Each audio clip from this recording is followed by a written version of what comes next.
ഒരു ഡീപ്പ് കുയിൽ ഫ്രൈ ഉണ്ടാക്കിയല്ലോ. കുയിൽ എന്ന് പറയണ്ടല്ലേ, നമ്മൾ പാട്ട് പാടുന്ന കുയിലിനൊക്കെ ഓർമ്മ വരുന്നുണ്ട്. നമുക്ക് കാട മതി. അതാ കാട പാക്കറ്റിൽ നിന്ന് ഓപ്പൺ ചെയ്തിട്ടുണ്ട്. നിറച്ചൊക്കെ നല്ല ചുള്ളനാട്ടോ. ആരംഭിക്കലാമാ. 2 ടേബിൾ സ്പൂൺ കാശ്മീരി മുളക് പൊടി, മഞ്ഞൾപ്പൊടി 1 ടീസ്പൂൺ, ഗരം മസാല 1/2 ടീസ്പൂൺ, ഒരു മാഗി ക്യൂബ് പകുതിയായി മുറിച്ചത്, ഏകദേശം ഈ സൈസിൽ വരും, നന്നായിട്ട് പൊടിച്ചിടുക. 1 ടീസ്പൂൺ ഇഞ്ചി വെളുത്തുള്ളി പേസ്റ്റ്, ഹോട്ട് സോസ് 1 ടീസ്പൂൺ, ഇല്ലെങ്കിൽ സ്കിപ്പ് ചെയ്യാവുന്നതാണ്. ഉപ്പ് 1 ടീസ്പൂൺ, വിനാഗിരി 1 ടീസ്പൂൺ. നന്നായിട്ട് മിക്സ് ചെയ്യുക. മസാല റെഡി ആയിട്ടുണ്ട്.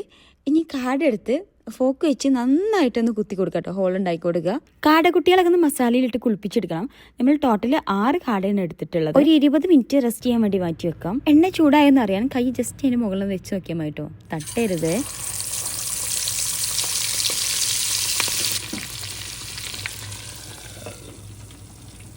ഏകദേശം ഒരു 4 മിനിറ്റ് കഴിഞ്ഞിട്ട് ഒന്ന് ഓപ്പൺ ചെയ്ത് അങ്ങോട്ടും ഇങ്ങോട്ടും ഒന്ന് മറിച്ചിട്ട് കൊടുക്കുക കേട്ടോ.